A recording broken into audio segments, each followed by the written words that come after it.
La ikraha fiddin qad tabayyana rusydu minal ghayy. Tidak ada paksaan di dalam mengikuti agama. Makanya orang yang ibadahnya terpaksa, dia orang yang tidak ikhlas. Orang yang tidak ikhlas berarti ya ibadahnya tidak diterima oleh Allah. Karena al-amal suwarun qaimatun wa ruhuha al-ikhlas. Amal ibadah itu merupakan gambaran yang tegak, yang jelas. Jiwanya semua amal itu adalah adanya keikhlasan.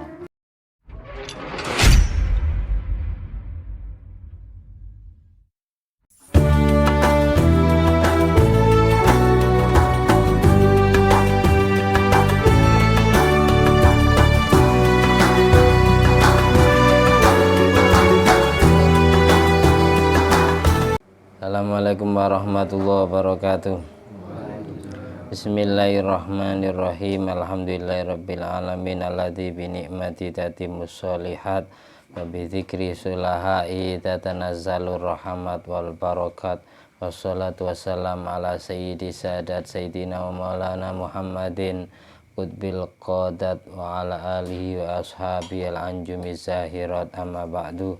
Allahumma sholli ala ruhi sayyidina Muhammadin fil arwah wa ala jasadi fil ajsad wa ala qabri fil kubur wa ala alihi washabihi wasallim. Rabbi shrah li sadri wa yassir li amri wa hlul 'uqdatan min lisani yafqahu qawli. Rabbi zidni ilma warzuqni fahma. Allahumma iftah alaina futuhal arifin waj'alna khalisatan liwajhikal karim. Allahumma rzuqna fahman nabiyyin wa ilhamal malaikatil muqarrabin. Allahumma nawwir qulubana bi nuri hidayatika kama nawwartal arda bi nuri syamsika. Rabbana anfa'na bima 'allamtana. Rabbi 'allimna alladzi yanfa'una. Rabbi faqihna wa faqih ahlana wa qarabati lana fi dinina.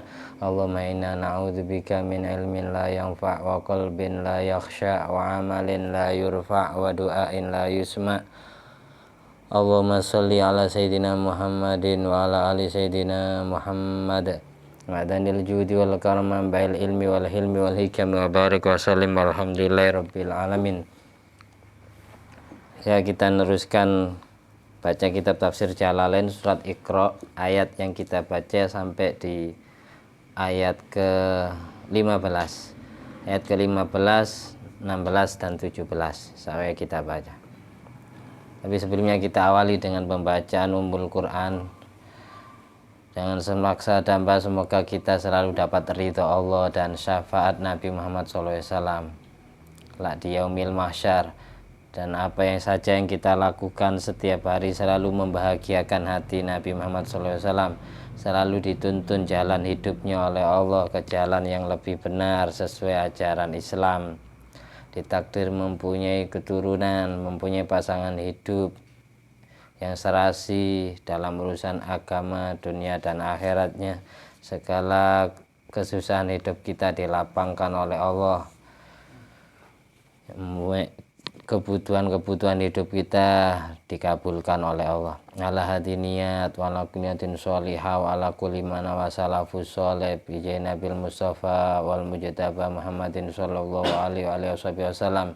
Bi barakati jami'il anbiya wal awliya wa khususan Syekh Jalaluddin Muhammad bin Ahmad Al-Mahli, Jalaluddin bin Abdurrahman bin Bakar As-Suyuti, Syekh Ibrahim bin Muhammad bin Abi Syarif, Syekh Muhammad Jarullah bin Abdul Aziz bin Fahd, Syekh Abdurrahman bin Abdul Qadir bin Fahd, Syekh Ahmad bin Muhammad Al-Fashashi, Syekh Hasan Al-Ajami, Syekh Alauddin Al-Mazjaji, Syekh Ahmad bin Sulaiman Al-Hijami, Syekh Muhammad Abid, Syekh Abdul Mahasin Muhammad Amin Sued Ad-Damashqi, Syekh Abdul Qadir Asyibli, Syekh Hasan Al-Masad, Syekh Alwi bin Abbas Al-Maliki Al-Hasani, Syekh Muhammad bin Alwi bin Abbas Al-Maliki Al-Hasani, Jami Masyaikhina Syekh Sulaiman Kamal Aliki Abu Darin Kanur Hasan Nadim Kabaradalan wa Abdul Azim bin Nur bin Mijal bin Fadil Kanur Hasan bin Mudakhalin wa Suraj bin Ladwadin Sa'aduna wa Sanan Muhammad Al-Bakir Abdul Alim bin Abdul Jalal wa Nawi Abdul Jalil Matfuad Nur Hasan Ampel, Sunan Kalijogo, Sunan Bonang, Sunan Gunung Jati,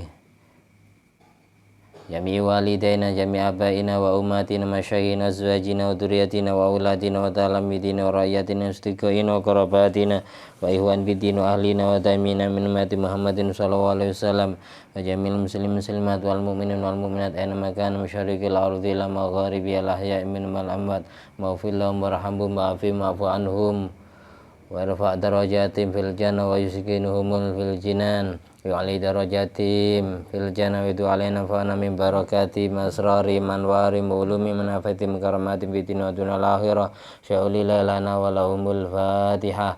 A'udzu billahi minasyaitonir rajim. Bismillahirrahmanirrahim. Alhamdulillahirabbil alamin arrahmanir rahim maliki yaumiddin. Iyyaka na'budu wa iyyaka nasta'in ihdinas siratal mustaqim siratal ladzina an'amta 'alaihim ghairil maghdubi 'alaihim waladdallin amin. Mari baca Iqra bersama-sama. A'udzu billahi minasyaitonir rajim. Bismillahirrahmanirrahim. Iqra bismi rabbikal ladzi khalaq khalaqal insana min 'alaq Iqra wa rabbukal akram alladzi 'allama bil qalam 'allamal insana ma lam ya'lam kalla innal insana layatgha ar-ra'ahu istaghna inna ila rabbikar ruj'a ara'aita alladhi yanha 'abdan idza shalla ara'aita in kana 'alal huda aw amara bittaqwa ara'aita in kadzdzaba wa tawalla alam ya'lam bi anna Allaha yara kalla la illam yantahi lanasfa'an bin nasiyah nasiyatin kadhibatin khati'ah falyad'u nadiyah sanad'u zabaniyah kalla la tuti'hu wasjud waqtarib subhanallah walhamdulillah wa la ilaha illallah Allahu akbar subhanallah walhamdulillah wa la ilaha illallah Allahu akbar subhanallah walhamdulillah wa la ilaha illallah Allahu akbar wa la haula wa la quwwata illa billahil aliyyil azim. Kelanjutan kemarin yang menerangkan tentang mulai dari kalla, mulai menerangkan Abu Jahal itu kalla innal insana layatagha. Kalla aja ngono. Kalimat kalla ini rad'un iku nolak lahu maring Abu Jahal. Lain demi lamono demi yaktine lamono lamnya lain lamu qasamin iku lam supoto iku lam sumpah la illam demi lamono lam yantahi ora mareni sapa Abu Jahal amma sanging perkara huwa kang utawi ma alaihi ku tetep ngatasi Abu Jahal minal kufri bayane kekufuran la nasfa'am bin nasiyah la yaktine nasfa'an narik temenan sapa kita ini bisa Allah bersama malaikatnya makanya bahasanya kita la nasfa'an yaktine narik tenanan sapa kita bin nasiyati kelawan embun-bune Abu Jahal lana jariyanna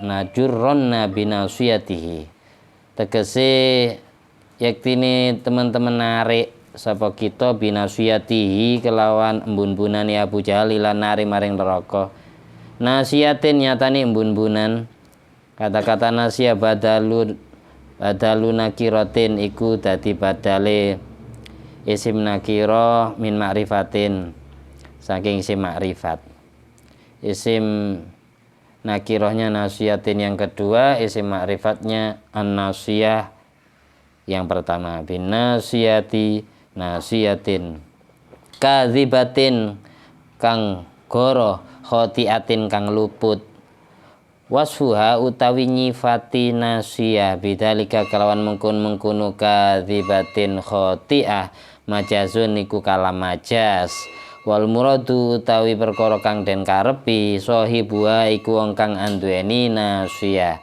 sahibuha iku wong kang anduweni nasiyah fal yad'u maka becik ngundang sapa Abu Jahal maka becik ngundang sapa Abu Jahal nadiyahu ing ahli pengundangi Abu Jahal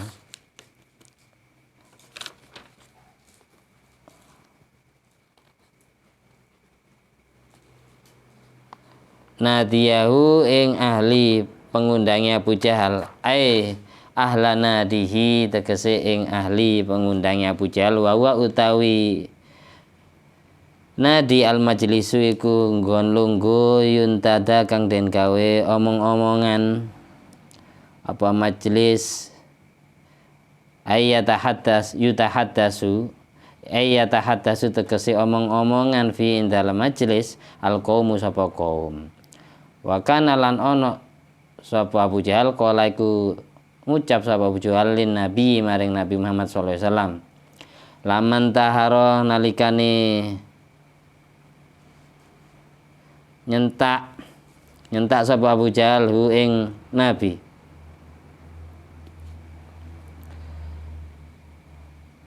haitsu ing dalam panggonan naha nyegah sapa Abu Jahal hu ing Nabi ani sholati sangking salat ucapan Abu Jahal laqad alimta ma biya rajulun aktsaruna dian minni ini teman-teman weruh sira Muhammad ma ora ono biya iku tetep ing dalem Mekah rajulun sapa wong lanang aksaru kang luwih akeh nadian apane anak buahe minni tenimbang ingsun la amla anna yaktini teman-teman ngebeki sapa ingsun Abu Jahal alaika ing atase sira Muhammad hadal wadiya ing ikilah jurang Mekah in syi'ta lamun karep sira Muhammad khailan ing bala tentara kang nunggangi jaran jardan kang bagus-bagus warijalanan ing pira-pira prajurit mardan kang bagus-bagus. Titik sampai di sini aja.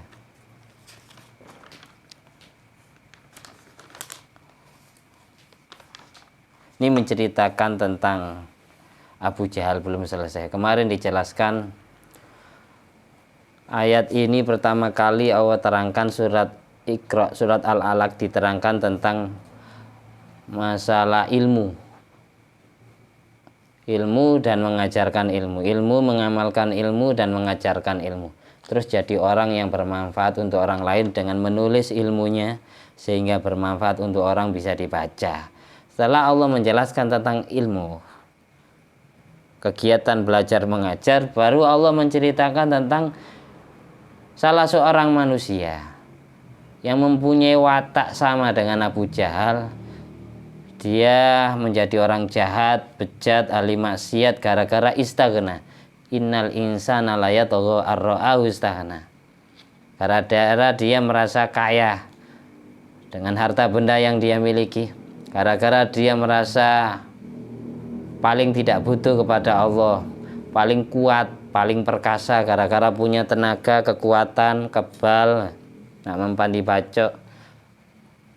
Gara-gara dia punya banyak ilmu pengetahuan sehingga dia istaghna, merasa hebat, merasa paling alim, paling pinter. Itu maksudnya istaghna. Siapa di antaranya? Contohnya di Al-Quran ini, kala innal insana la yatagha ar-ra'ahu istaghna, yaitu Abu Jahal. Abu Jahal merasa dirinya istaghna. Istaghna itu apa? Dia merasa dirinya kaya, dengan uang yang dia punya dia bisa menghalalkan segala cara, bisa membunuh Nabi Muhammad SAW, bisa membayar orang lain untuk membunuh Nabi dan seluruh pengikut Nabi Muhammad SAW. Dia merasa perkasa. Ketika dia diajak berkelahi, berantem dengan siapa saja, dia tidak pernah takut karena dia paling dempal, paling gagah dan paling kebal. Abu Jahal istaghna, merasa kuat, merasa kaya dengan harta yang dia miliki, merasa kuat, merasa kaya dengan tenaga yang dia punya, merasa paling hebat di atas segala-galanya. Kemudian Allah menjelaskan ayat berikutnya untuk penyadaran diri kepada orang-orang yang istaghna, merasa hebat. Inna ila rabbikar ruja'ah, ketahuilah sesungguhnya tempat mereka kembali hanyalah Allah. Allah membikin dia kuat, Allah juga bisa membikin dia lemah. Allah bisa membikin dia alim, Allah juga bisa membikin dia bodoh. Allah bisa membikin dia kaya, Allah juga bisa membikin dia jatuh fakir miskin. Itu yang dimaksud inna ila rabbikar ruja'ah. Tempat kembalinya semua makhluk yang hidup itu tetap kepada Allah. Jadi tidak boleh istaghna, tidak boleh sombong. Kalau sudah istaghna pasti ya toh jahat, merasa hebat, akhirnya yaitu kejam, sadis. Ara'aita alladzi yanha 'abdan idza shalla. Ketahuilah, coba lihat Abu Jahal.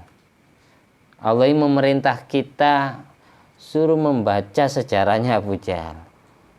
Lihat, alladzi yanha 'abdan, seseorang yang melarang hambanya Allah idza shalla, pada saat hamba itu sholat.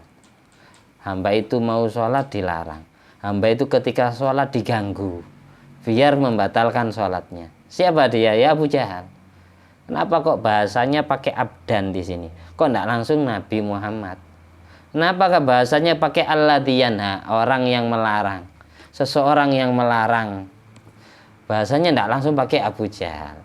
Ini biar penasaran kita. Siapa gerangan yang dimaksud oleh Allah? Itu yang pertama. Yang kedua, karena bukan hanya Abu Jahal yang mempunyai watak sering mengganggu ibadahnya orang Islam. Orang-orang kafir, orang yang tidak suka orang lain beribadah itu juga punya watak sama dengan Abu Jahal dan akan berakibat mendapatkan balak dari Allah sebagaimana yang telah Allah berikan kepada Abu Jahal. Orang yang mempunyai watak sama sering jadi provokator, sering menghalang-halangi orang lain beribadah, entah itu sholat, entah itu mau cari ilmu, tidak boleh. Tidak usah, mau sholat Jumat tidak boleh.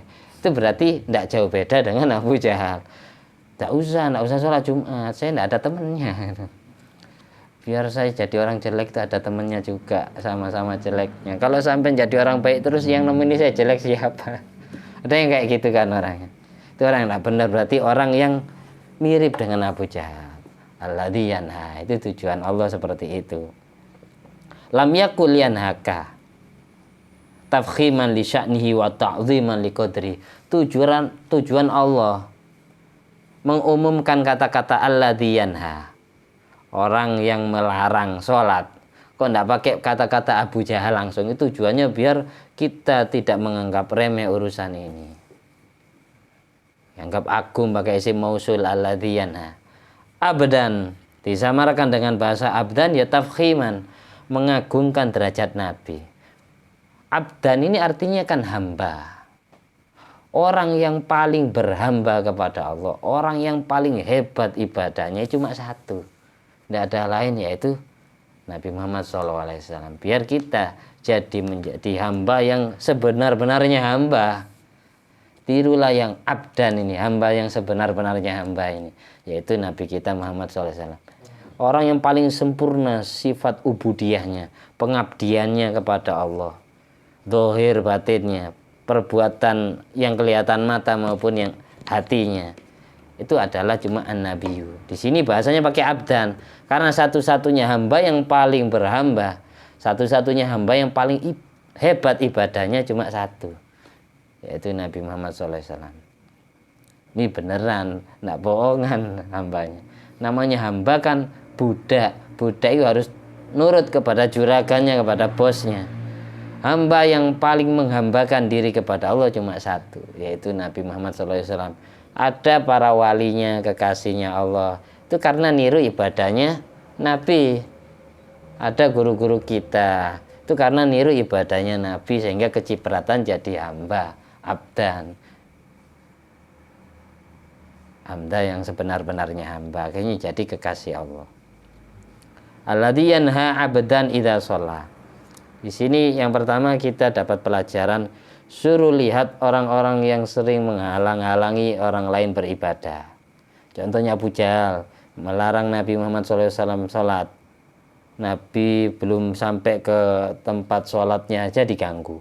Apalagi ketika melihat Nabi sedang sujud, sedang rukuk, tambah pingin diganggu. Sampai di surat Yasin itu Abu Jahal mau menghantam kepala Nabi Muhammad SAW pada saat sujud. Akhirnya batu itu balik ke arahnya sendiri, sehingga dagunya ini tercekik oleh tangannya sendiri. Inna ja'alna fi a'nakim aulalan fahiya ilal alqani fahum mukmahun. Inna ja'alna fi a'nakihim aulalan. Aku jadikan di lehernya orang kafir belenggu-belenggu. Fahiya ilal alqan. Belenggu itu nempel ke dagu, ke janggut. Fahum mukmahun, sehingga dia tidak bisa menundukkan kepala. Abu Jahal gini, langsung kayak batu yang mau dihantamkan ke kepalanya Rasulullah SAW ini balik ke dirinya sendiri gini. Kayak nyekik lehernya, terus kayak dilem gitu. Kayak dilem, kayak lengket di tangannya. Nah, ketika Abu Jahal mengurungkan niatnya ingin mendolimi Nabi, batu itu baru lepas. Ketika mau diambil lagi, mau dihantamkan gitu lagi. Ini ayat inna ja'alna fi a'nakim aulalan fahya ilal alqani fa mukmahun turun gara-gara Abu Jahal mau mendolimi Nabi Muhammad SAW pada saat sholat. Nabi ini dari saking sayangnya, kalau saya sih tidak apa-apa, bahasanya kan gitu, takut mereka semua mengganggu sahabat-sahabatku. Kalau saya didolimi, Allah yang tidak terima. Kalau saya yang disakiti, kekasihku tidak terima, yaitu Allah. Kalau sahabat Nabi kan masih baru belajar jadi orang Islam, belajar sholat, belajar beribadah. Kalau diganggu takut parah gangguannya. Nabi tidak tega, sehingga sholat kita saja ada yang dikeraskan bacaannya, ada yang dibaca pelan. Itu faktor penyebabnya. Kalau saya baca di kitab Iqna, kitab Tanwirul Qulub, itu dijelaskan hikmah filosofinya. Kenapa sholat duhur itu bacaannya pelan semua, sholat asar sunat dipelankan suaranya, sholat maghrib hanya 2 rakaat yang keras, yang 1 rakaat pelan, sholat isya yang 2 rakaat keras, yang 2 rakaat pelan, sholat subuh dikeraskan. Tuh gara-garanya gini, karena di Mekah kalau waktu duhur sama asar orang kafir itu melek, ada yang pulang kerja. Jadi mereka bangun ketika mendengar suara orang Islam sedang beribadah kepada Allah, mereka bersemangat ingin mengganggu orang Islam dengan cara yang mereka punya. Entah ditendang pantatnya ketika sujud, entah dipendang perutnya, mau didolimi. Sehingga Nabi menyarankan para sahabatnya, ya, bacaannya jangan keras-keras ketika zuhur sama asar. Maghrib mereka sibuk, tapi tetap disiasati 2 rakaat keras, 2 rakaat, 1 rakaatnya pelan. Isya juga demikian. Jadi mereka itu mempersiapkan diri mau tidur, kan tidak sempat ganggu orang Islam. Subuh apalagi mereka molor semua, makanya keras. Apa bedanya sholat duhur sama sholat Jumat? Dalam waktu yang sama, kok ketentuannya beda? Kalau sholat Jumat malah keras bacaannya, sholat duhur malah pelan. Kenapa? Karena sholat Jumat awal mula disyariatkan oleh Allah itu pada saat Nabi Muhammad SAW dengan para sahabatnya sudah hijrah ke Madinah. Madinah meskipun banyak juga orang non-muslim, tapi tidak ganggu, aman Madinah. Kalau di Mekah tidak aman. Meskipun ilat penyebabnya sudah hilang, semisal kita itu tidak ada gangguan meskipun duhur sama asar, tetap syariat Islam tetap mensunatkan demikian. Tujuannya apa? Biar sejarah ini tidak hilang. Biar kita ngerti, biar kita yang hidup zaman sekarang mikir, kenapa sholat duhurku kok pelan, asarku pelan. Biar mengingat lagi zaman dimana orang Islam tidak tenang ibadah. Iling. Itu susah payah, sembunyi-sembunyi. Sekarang itu tidak ada gangguan, tidak sholat. Dulu itu diganggu, sampai sembunyi-sembunyi suaranya dipelankan itu. Dari saking gimananya. Sehabis dari kejadian Isra Mi'raj, Nabi dapat wahyu perintah sholat, suruh ajari umatnya sholat, suruh ajak sholat fardu 5, yang asalnya 50 waktu jadi 5 waktu itu. Biar tujuannya gini, dalam 24 jam ada 5 waktu kita dekat dengan Tuhan kita, yang nyiptakan kita. Kita dekat dengan Allah yang menciptakan kita. Biar ada waktu 5 cuma 5 waktu ini biar kita bermesraan, pacaran dengan Allah lah bahasanya. Kalau yang lebih seru itu aslinya. Dari situ kita mulai sadar, orang yang sholatnya males kadang sadar ya. Iya, dulu orang Islam itu sholat itu sembunyi-sembunyi, sekarang yang aman ya sholat males. Apalagi zaman perang kayak gitu zaman. Itu awal mulanya kenapa kok bacaannya beda, ada yang keras ada yang pelan. Terus yang kedua kita disuruh memikirkan ara'aita in kana 'alal huda. Ketahuilah apakah si Abu Jahal, apakah Abu Jahal itu tidak tahu bahwasanya Nabi yang diganggu sholat, yang dilarang sholat itu 'alal huda, mendapatkan hidayah dari Allah, mendapatkan petunjuk dari Allah. Nabi tidak pernah cari gara-gara kepada Abu Jahal. Au amara bittaqwa. Apakah Abu Jahal tidak sadar kalau Nabi hanya merintah takwa, jalankan perintah Allah dan jauhi larangannya. Tidak pernah mengusik ibadahnya Abu Jahal nyembah patung Uzza, Lata, Manat. Hanya memerintahkan kebaikan. Ara'aita in kadzdzaba wa tawalla. Apakah si pelarang Abu Jahal? Dia tidak sadar. Dia yang mendustakan Nabi, dia yang berpaling dari iman kepada Nabi. Dan Nabi tidak pernah memaksa Abu Jahal agar beriman kepada ajaran Allah. Tapi Abu Jahal dan komplotannya sendiri yang cari gara-gara. Nabi hanya menyampaikan kebenaran, tidak diterima ya sudah. Wa inna ma'alikal balagh, tugasnya Nabi hanya menyampaikan, perkara tidak diterima ya terserah dia. Dia yang mendustakan, dia yang berpaling. Ngapain ganggu Nabi? Nabi sering ditolimi Abu Jahal. Bahkan dulu dihajar sama Abu Lahab, sama pamannya, sama Abu Jahal. Nabi pernah. Sampai ujung-ujungnya Sayyidina Hamzah nak tega melihat Nabi dihajar, akhirnya dia masuk Islam.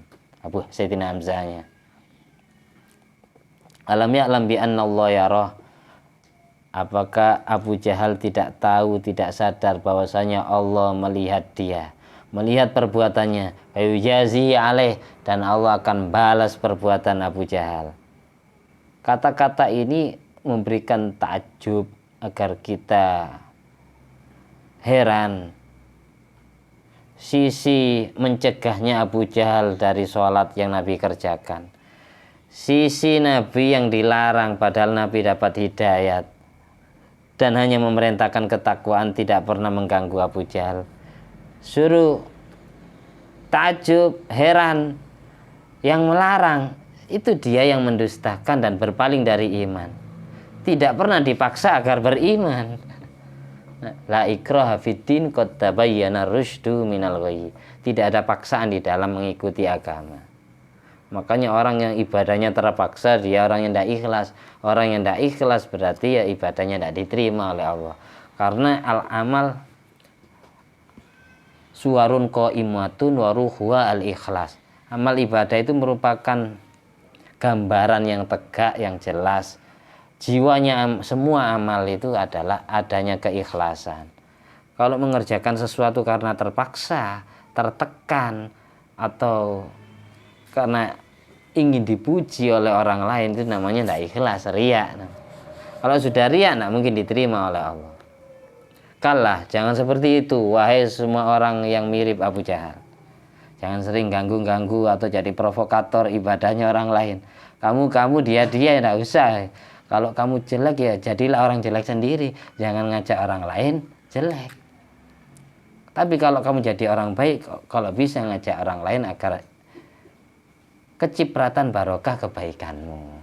Jadi kalau kamu maksiat, jangan ajak-ajak orang. Sudah kamu maksiat sendiri aja. Tapi kalau kamu ibadah, kalau bisa ngajak orang.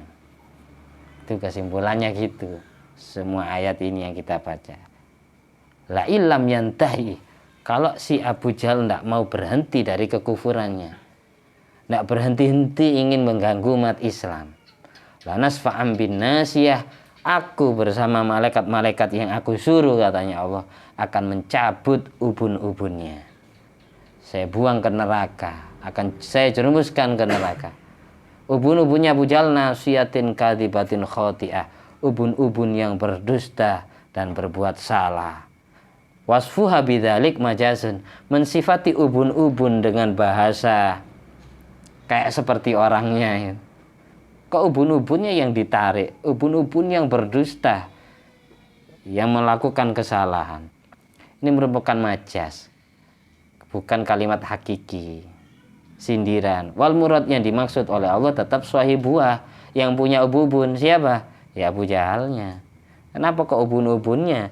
Karena di situ tempatnya akal. Abu Jahal sering mikir-mikir, ingin mengkelabui umat Islam, ingin ganggu umat Islam, ya pakai kepalanya mikir-mikir, pakai akalnya. Akal tempatnya di situ, di kepala. Berarti ubun-ubunnya Abu Jahal ini diibaratkan seperti ubun-ubun yang berdusta dan sering berbuat salah. Waliyaduna dia, silakan apa kata dia, katanya Allah tambah disolak.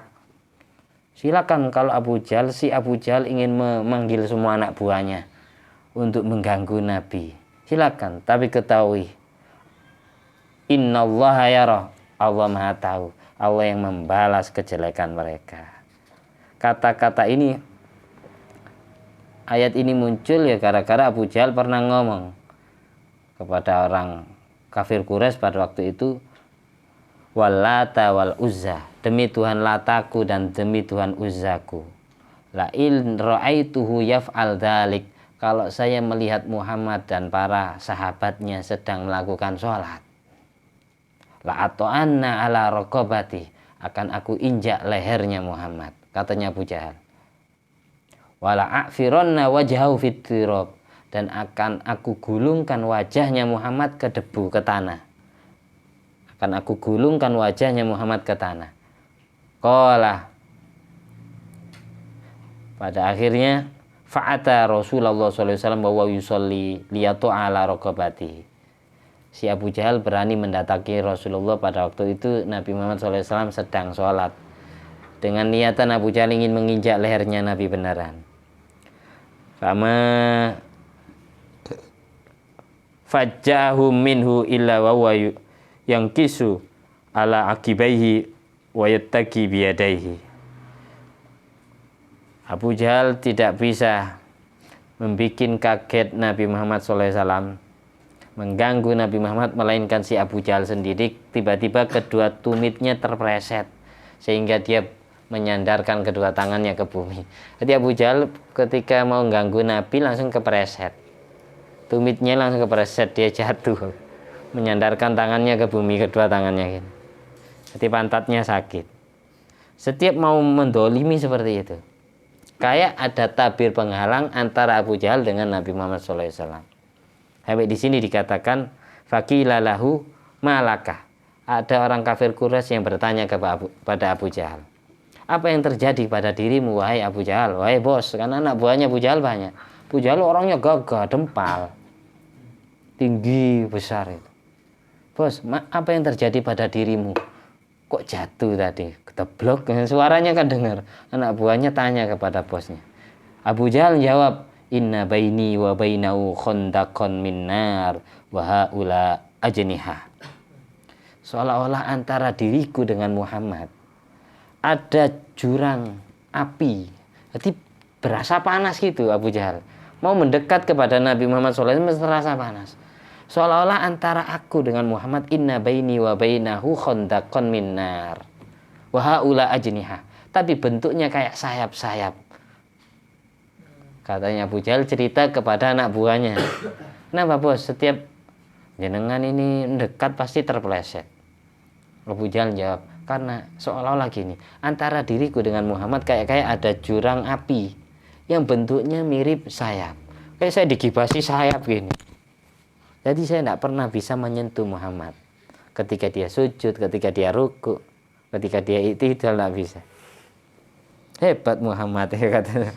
Orang kafir sering menyaksikan kejadian aneh-aneh, tapi dari saking kolotnya hati, atosnya hati, sampai tetap tidak beriman karena gengsi. Karena kalau kita simpulkan, Nabi mulai bayi, mulai kecil sering digendong Abu Jahal, Abu Lahab, dan orang-orang kafir Quraisy itu. Jadi mereka ketika Nabi jadi orang besar, diangkat jadi nabinya Allah, mereka itu gengsi. Makanya kalau ada orang kecil tiba-tiba jadi orang besar, jadi nabinya Allah atau jadi walinya Allah, rata-rata yang tidak percaya 3 orang. Yang pertama itu keluarganya sendiri. Yang kedua itu tetangganya. Yang ketiga temannya. Ferry kayak gini, tiba-tiba jadi wali besok ketika tua. Paling yang tidak percaya itu saudaranya, orang tuanya, pamannya termasuk. Terus yang kedua itu tetangganya, kayak Soleh, Cadeng. Yang ketiga itu pasti teman-temannya, teman sekolahnya, teman ngopinya. Masa Ferry jadi wali? Tidak percaya. Ya, begitu juga yang dialami Nabi kita Muhammad SAW, seperti itu. Yang tidak percaya itu ya keluarganya kayak Abu Jahal, Abu Lahab, tetangganya kayak Abu Jahal, teman-temannya, apalagi yang umurnya sebaya, yang sama, sepantaran. Itu gengsi mau mengakui Nabi kita, nabinya. Demikian yang ngaku Ferry jadi kiai, jadi wali, ya tidak percaya tetangga. Baru kalau Ferry hijrah, baru orang-orang yang di tempat hijrahnya Ferry itu baru percaya. Karena di Mekah tidak laku, hanya belasan orang yang menganut ajaran Islam, akhirnya Nabi diperintah oleh Allah hijrah ke Madinah. Disitulah masyarakat baru, keluarga baru, teman baru, saudara baru, sahabat baru diterima, baru jaya umat Islam. Gengsi Abu Jahal, arek kapan Muhammad ya? Biyen sik bayi ini sering tak emban, tak gendong, ngaku dadi nabi.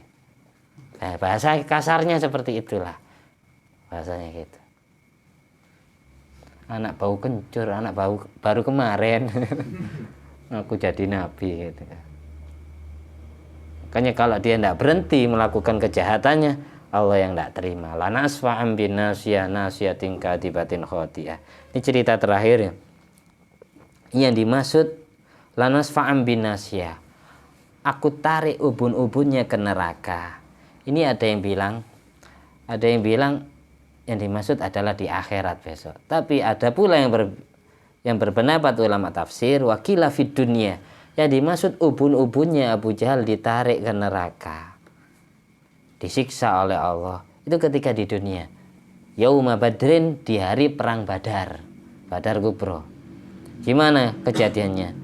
Lima waroda annahu ja'ahu Abdullah bin Mas'ud. Suatu saat pada saat perang Badar, di mana umat Islam jumlahnya 313 tentara, sedang tentara orang kafir hampir nyampe 1000. Intinya 900 lebih. Ini kalau 1 lawan 1 ya tidak sebanding. Kalau tentara musuh 900 atau 1000, sementara tentara kita sendiri 313, kira-kira 1 orang lawan berapa? Lawan 3 paling. Tapi perang Badar dimenangkan ya umat Islam. Logika ya nak masuk. 1 orang lawan 3.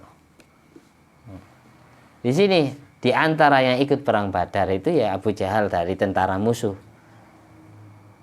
Suatu saat Abu Jahal didatangi oleh Abdullah bin Mas'ud. Pada saat peperangan ini ketemu Abdullah bin Mas'ud. Abdullah bin Mas'ud bukan sahabat yang dempal, gagah, tinggi, ndak cepol. Kayak Ferry lah.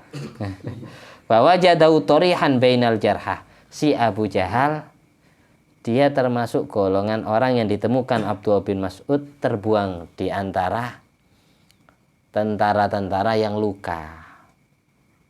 berbaring di antara tentara-tentara yang sedang luka, tentara musuh maupun tentara orang Islam. Di antara tentara musuh yang sedang torihan bainal jarha, terbuang di antara yang luka-luka, wabihi romakun, dan si Abu Jahal mendapati sisa-sisa nyawanya, jadi hampir meninggal. Fakhofa si Abdullah bin Mas'ud radhiyallahu an, dia khawatir ayyakuna bihi kuwatun. Si Abu Jahal masih mempunyai kekuatan, sisa kekuatannya. Dia berbaring gini Abu Jahal, tapi masih hidup si Abu Jahal. Tinggal sisa-sisa nyawanya, tinggal dikit. Si Abdullah bin Mas'ud khawatir Abu Jahal masih punya kekuatan, masih bisa bergerak, fayu'dhihi, sehingga menyakiti Abdullah bin Mas'ud. Entah yang ngelukai Abu Jahal seperti itu siapa? Malaikat mungkin ya. Malaikat Jibril bisa jadi. Fawadu ar-rumha alaman kharihi min ba'idin. Karena si Abdullah bin Mas'ud takut Abu Jahal masih mempunyai kekuatan, si Abdullah bin Mas'ud menusukkan tombaknya ke dua lubang hidungnya Abu Jahal dari jauh. Abdullah bin Mas'ud itu orangnya kecil, Abu Jahal ini pendek, mungkin segininya mungkin. Abdullah bin Mas'ud. Tadi Abdullah bin Mas'ud ini ngambil tombaknya, si Abu Jahal kedua hidungnya, lubang hidungnya ini ditusuk pakai tombaknya Abdullah bin Mas'ud. Dari jauh tapi. Fakhafa ayyakuna bi quwwatun fayu'diyahu. Karena si Abdullah bin Mas'ud khawatir Abu Jahal mempunyai sisa-sisa kekuatan sehingga berbalik arah nanti malah Abu Jahal yang menyakiti dia. Karena dikhawatir seperti itu, fawadu ar-rumha alaman kharihi min ba'idin fatu'anahu. Si Abdullah bin Mas'ud menusukkan tombaknya ke dua lubang hidungnya Abu Jahal dari jauh. Jadi dilukai dari jauh, ditusuk-tusuk gini.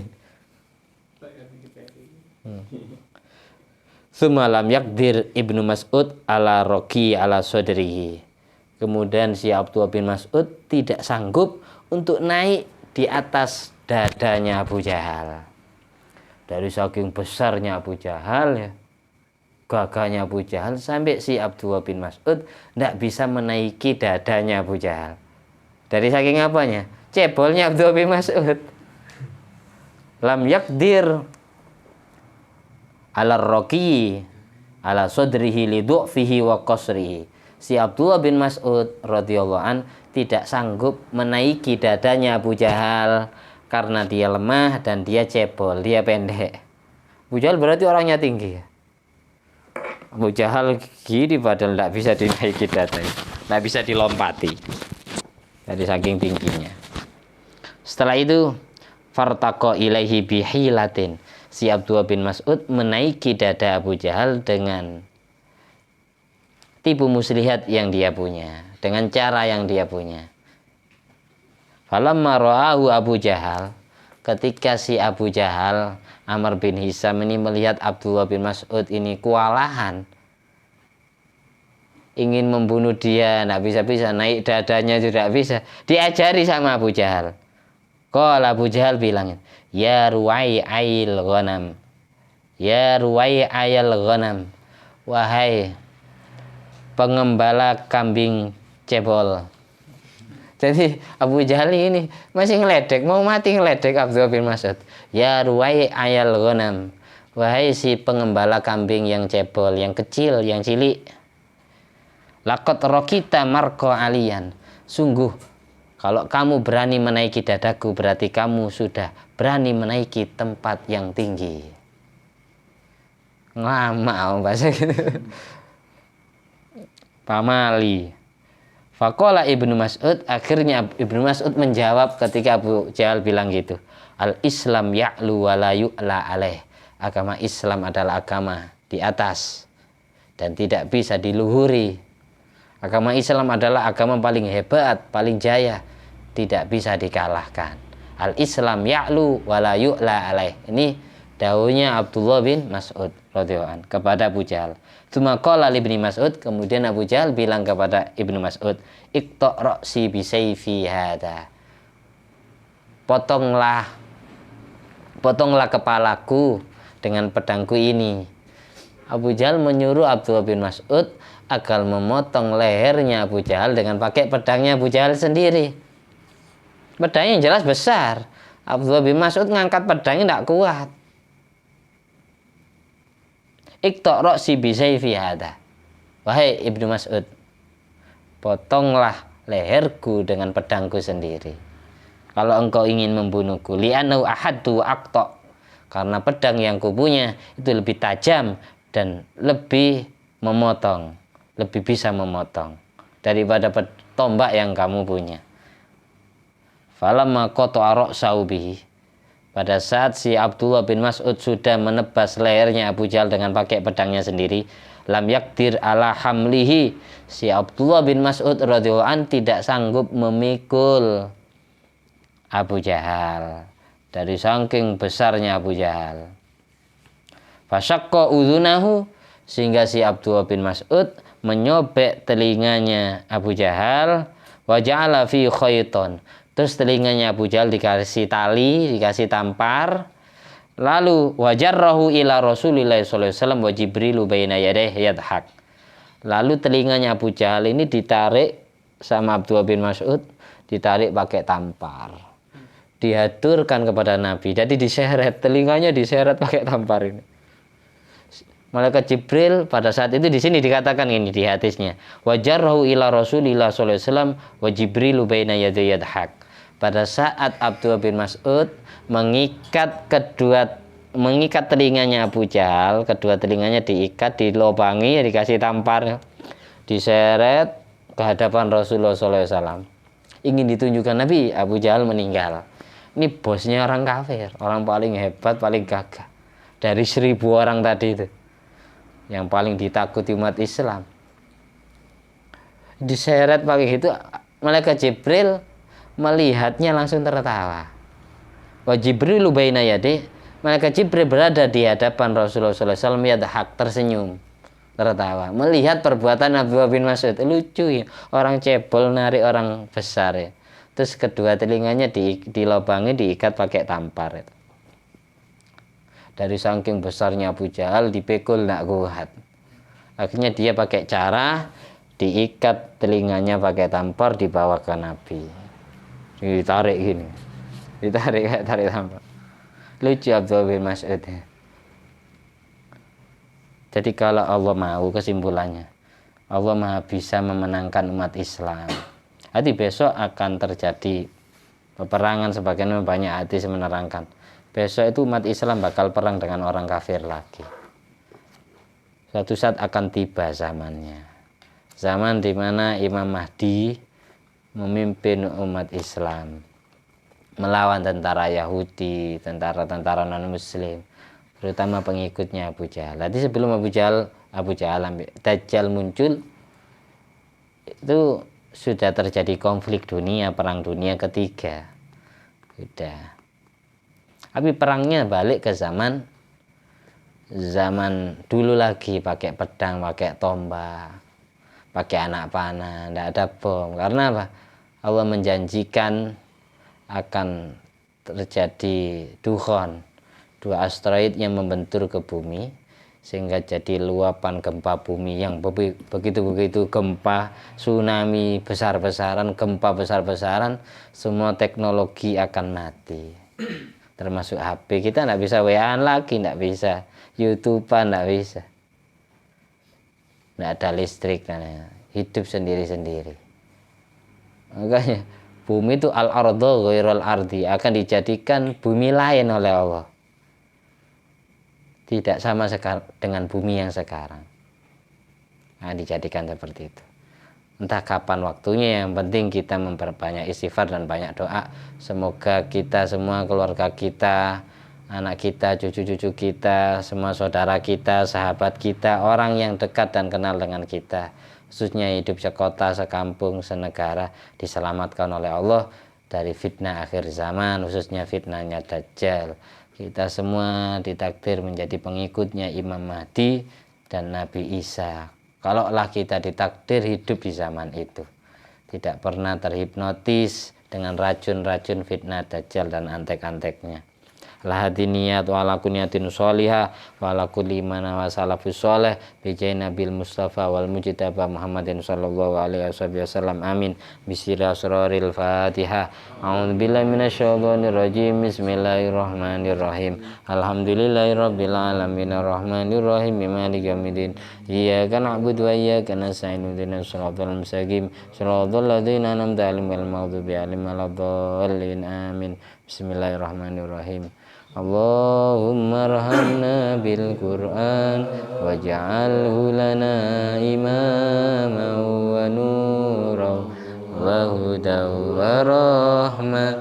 Allahumma dzakkirna minhu ma nusina wa 'allimna minhu ma jahilna warzuqna tilawatahu ana al-laili wa atrafan nahar waj'alhu lana hujjatan ya rabbal alamin.